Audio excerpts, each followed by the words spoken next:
welcome to Exploring the Way. I am Pastor Gwen, and I am so glad that you are here today. We are now past Christmas, but not really.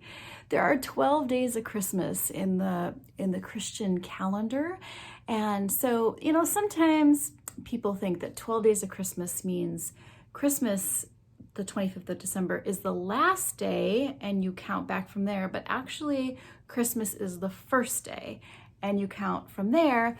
And the 12th day of Christmas is January 5th. Do the math, or you can trust me. January 5th, and January 6th we celebrate Epiphany, and that is when we read the story of the wise ones. It never says three. You can look it up. It never says three. There's only three gifts, not three people. Anyway, the wise ones who go and follow a star and find the baby Jesus.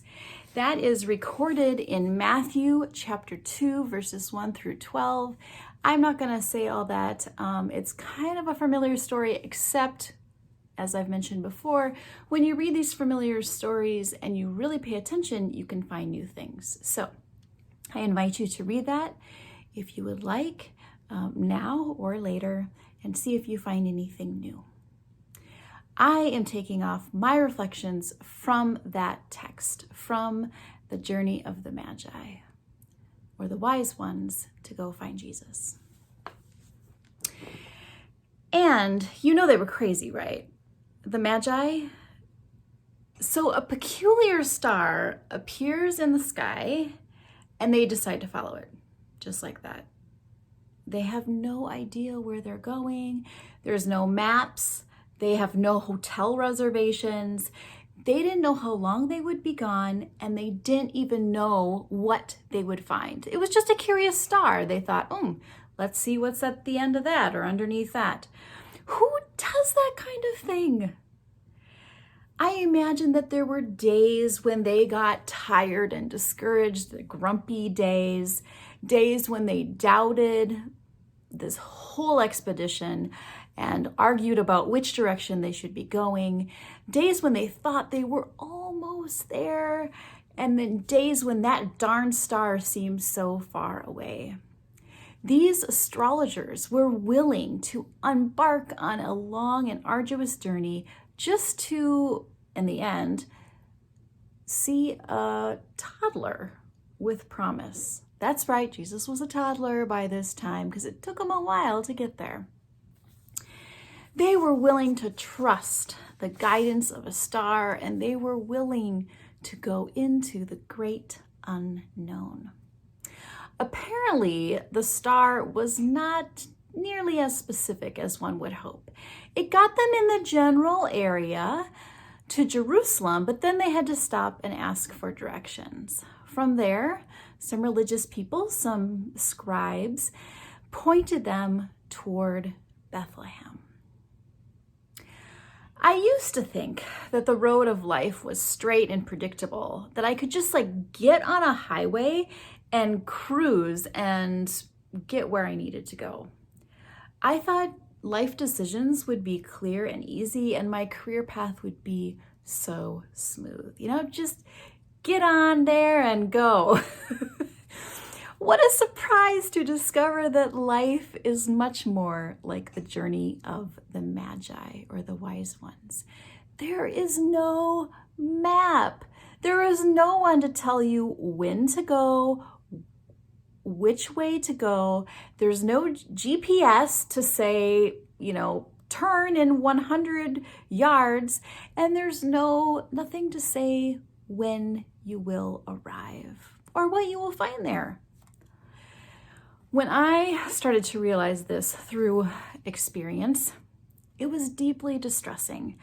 What do you mean we're all just making it up as we go, feeling it along the way? I am supposed to make choices with incomplete information and no guarantees? That doesn't sound so great. This kind of journeying through life seems risky. We might run into unsavory types like King Herod, or get lost and wander around for a really long time.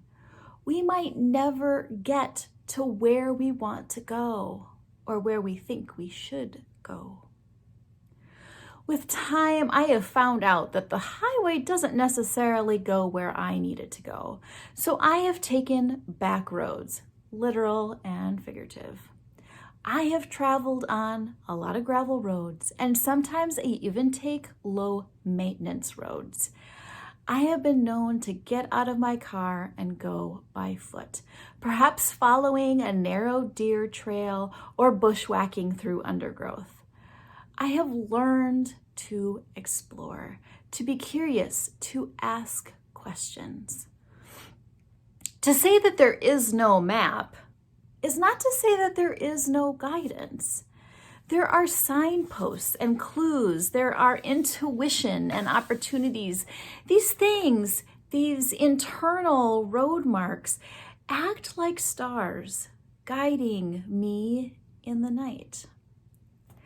I kind of still wish there was a map though. Still, I see that having a map would allow for unconscious living, just putting it on autopilot and taking a nap.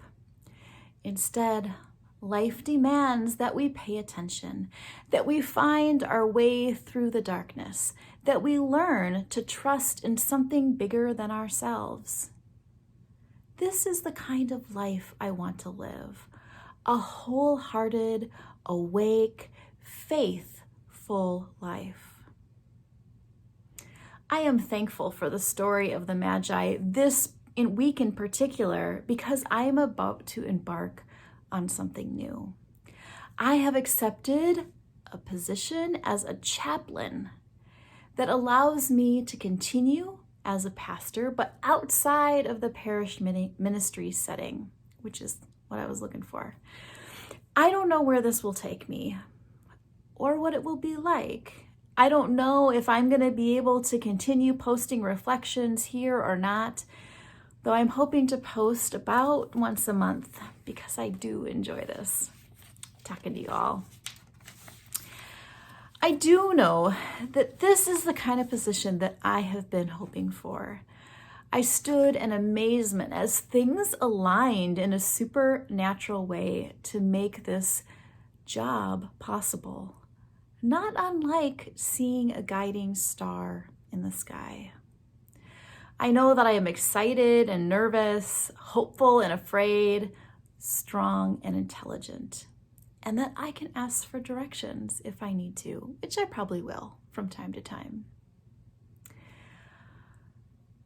All this brings to mind a beautiful blessing by Jan Richardson called "For Those Who Have Far to Travel." And I'm going to put this blessing in the comments. I feel like I shouldn't share the whole blessing with you on YouTube because I'm not really clear on the copyright issues, but I'm going to share a little excerpt of the blessing, the beginning of it, just as a little teaser. And then for the rest of it, you can look down below in the comments.